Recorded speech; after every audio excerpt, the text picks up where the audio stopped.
एक महिला अपनी जवान बेटी जिसकी उम्र 21 साल होती है उसे उसकी दादी के पास छोड़कर सीधे कुंभ प्रयागराज में गांव वालों के साथ पहुंच जाती है। दोस्तों, वहां जाकर गंगा जी में डुबकी लगाती है और गंगा मैया से यही प्रार्थना करती है कि मेरी बेटी का भविष्य आगे बहुत बेहतर हो, हमारा जीवन अच्छे से कटे। लेकिन उसे कहाँ पता था कि उसकी बेटी के साथ गांव में घर में होने वाला क्या है। दोस्तों, जब उसे इस पूरे मामले के बारे में पता चलता है तो वो दौड़ी दौड़ी वापस अपने गांव आती है। जो उसके साथी और भी होते हैं वो उससे पूछने लगते हैं कि हुआ क्या है। बस उनको वो कुछ ना कुछ बहाना बना कर आती है। लेकिन यहाँ पर जो हुआ था कभी किसी ने कल्पना भी नहीं की थी कि बेटी के साथ ऐसा भी हो जाएगा। दोस्तों, अगर आप लोग भी पूरी घटना के बारे में जानना चाहते हैं तो वीडियो को जरा सा भी स्किप ना करें, लास्ट तक वीडियो को जरूर देखिएगा। दोस्तों, आगे बढ़ने से पहले हमारी वही रिक्वेस्ट, जो हमारे चैनल के साथ नए हैं कृपया करके चैनल को फॉलो कर ले, बेल आइकन को जरूर प्रेस करें जिससे कि आगे की अपडेट सबसे पहले आपके पास आ सके। नमस्कार, जय हिंद। आप देख रहे हैं APH न्यूज राहुल रावत के साथ। दोस्तों, आज की जो हकीकत की घटना आप लोगों को बताने जा रहा हूं, ये बिहार के लखीमपुर सराय की हकीकत की घटना है। यहाँ पर एक लड़की जिसका मैं आज बदला हुआ नाम बता रहा हूं, उसका नाम सपना, जिसकी उम्र लगभग 21 साल होती है। वो अपनी माँ रजनी के साथ आराम से रहा करती है। घर में उसकी एक दादी होती है। दादी को कानों से बहुत कम सुना करता है, दिखाई भी बहुत ही कम देता है। दोस्तों, यहाँ पर जो सपना की माँ होती है वो अपनी बेटी से कहने लगती है कि गांव के लोग कुंभ प्रयागराज में डुबकी लगाने के लिए जा रहे हैं, मैं भी इनके साथ जाना चाहती हूँ, तू अपनी दादी के साथ यहाँ पर 2-4 दिन आराम से रह लेना। तो यहाँ पर बेटी कहती है कि जा तो रही हो लेकिन मैं आपसे बात करूंगी तो मेरे पास तो कोई फ़ोन भी नहीं है, मुझे कोई फ़ोन ला कर दे दो, फिर चली जाना। दोस्तों, यहाँ पर जो सपना की माँ होती है उसे एक कीपैड वाला फ़ोन ला कर दे देती है और फिर यहाँ से वो सीधे गांव वालों के साथ कुंभ प्रयागराज में पहुँच जाती है। इधर जो सपना होती है उसकी एक लड़के के साथ शादी होने वाली होती है जिसका नाम लखन होता है, जो इनके घर से लगभग 8 से 10 किलोमीटर की दूरी पर रहा करता है। अब ये लखन के पास फ़ोन मिलाती है और उससे कहती है कि पहले तो हम दिन में मिल लिया करते थे लेकिन अब आप रात में आ सकते हो, मैं रात में घर में अकेली रहूंगी क्योंकि दादी तो दूसरे कमरे में सो जाएगी, उसे ज़्यादा रात को दिखाई भी नहीं देता, उसे सुनाई भी कम देता है, तुम चुपचाप मेरे घर पर आ जाना। दोस्तों, यहाँ पर लखन बहुत ज़्यादा खुश होता है और सपना भी यहाँ पर अपने मन में तरह तरह के जो विचार हैं उनको लाने लगती है कि इस तरह से मैं लखन से मिलूँगी, इस तरह से मेरा आगे कामकाज होगा। लेकिन सपना को भी नहीं पता था कि आगे तेरे साथ में होने वाला क्या है। दोस्तों, जैसे ही रात होती है, रात को लखन अपने एक दोस्त के साथ, जिस दोस्त का नाम प्रवीण होता है, सपना के घर पर पहुंच जाता है।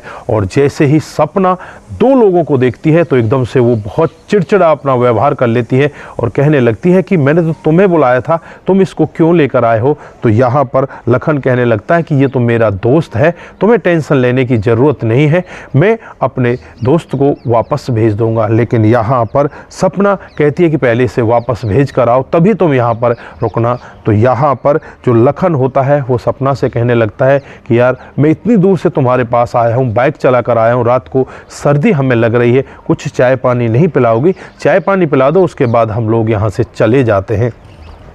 दोस्तों, यहाँ पर जो सपना होती है वो चाय पानी बनाने के लिए किचन में चली जाती है। लखन और प्रवीण यहाँ पर बैठकर आपस में बातचीत करने लगते हैं।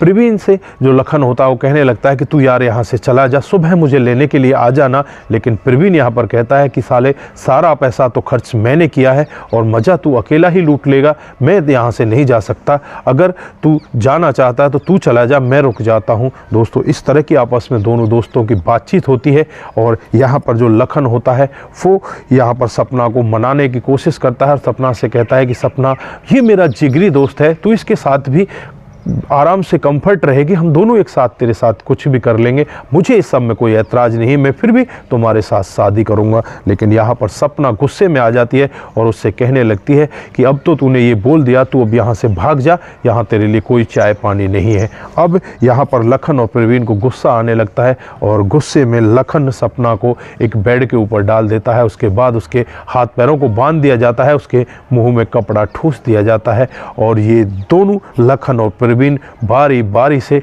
उस सपना के साथ गंदा काम, घिनौना काम करने लगते हैं।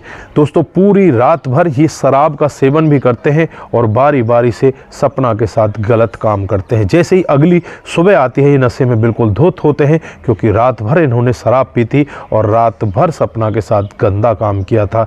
दोस्तों जब अगली सुबह आती है तो यहाँ पर प्रवीण कहने लगता है कि इसको ऐसे कैसे छोड़ के चले, इसको मार चलते, इसका गला दबा देते हैं। तो यहाँ पर लखन कहता है नहीं नहीं यार, ऐसा क्यों करना, ये सब कुछ भूल जाएगी, क्योंकि ये बेहोश है, जैसे ही होश आएगा इसको कुछ याद ही नहीं रहेगा।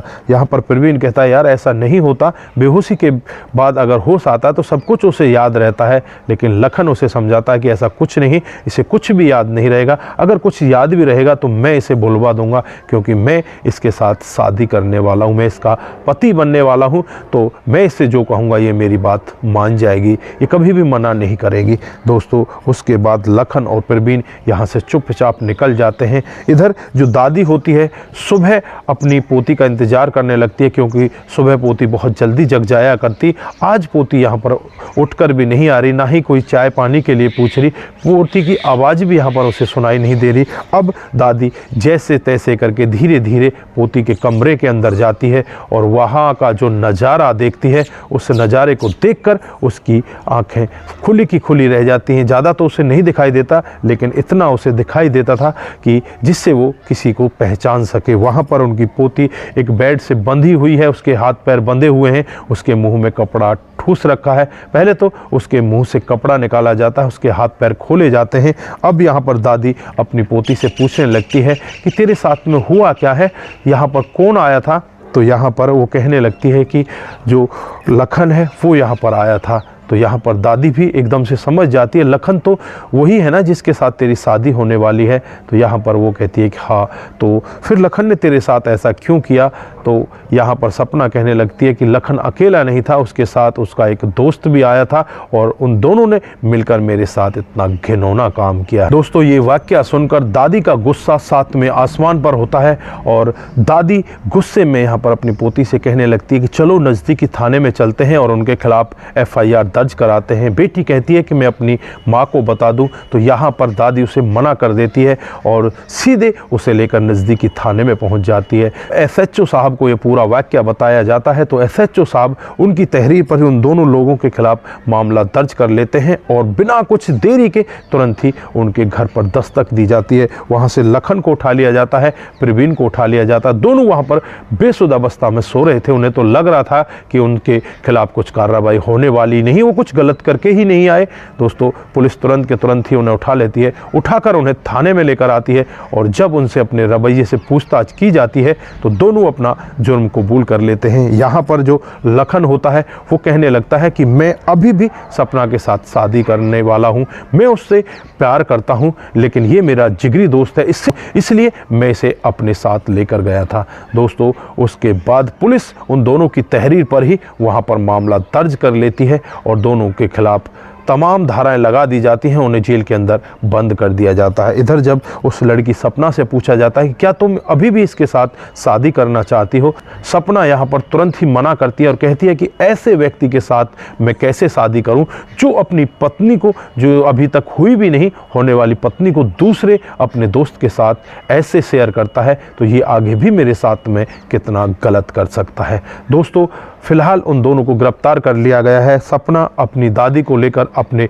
घर आ जाती है। जब इसकी माँ को पता चलता है तो इसके माँ के हाथों पैरों के नीचे से ज़मीन खिसक जाती है। तुरंत ही वो कुंभ से वापस अपने घर आने का रुख करती है और अगले दिन अपने घर आकर पहुँचती है। जब वहाँ पर इसके साथी और भी जो होते हैं वो उससे पूछने लगते हैं कि तुम ऐसे क्यों जा रही हो, तो ये यही कहकर जाती है कि मेरे पति मुंबई में काम करते हैं, मुंबई से वो अभी घर आए हैं और उनकी तबीयत अचानक बहुत ज़्यादा ख़राब है। मुझे जाना होगा। दोस्तों उसके बाद ये अपने घर आ जाती है और घर आकर अपनी बेटी को सामने बैठाकर बस रोने लगती है। दादी जो इसकी सास होती है उसके साथ बैठकर रोती है और यही कहती है कि मैंने बहुत ही गलत निर्णय लिया। दोस्तों यहाँ पर आप क्या कहना चाहते हैं, आपको यहाँ पर किसकी ज़्यादा कमी दिखाई देती है, एक बार कमेंट बॉक्स में ज़रूर दीजिएगा। दोस्तों आज के लिए बस इतना ही, फिर मिलते हैं किसी नए मोड के साथ। तब तक के लिए आप अपना ख्याल रखें, परिवार का ख्याल रखें, सतर्क रहें, सावधान रहें। नमस्कार, जय हिंद,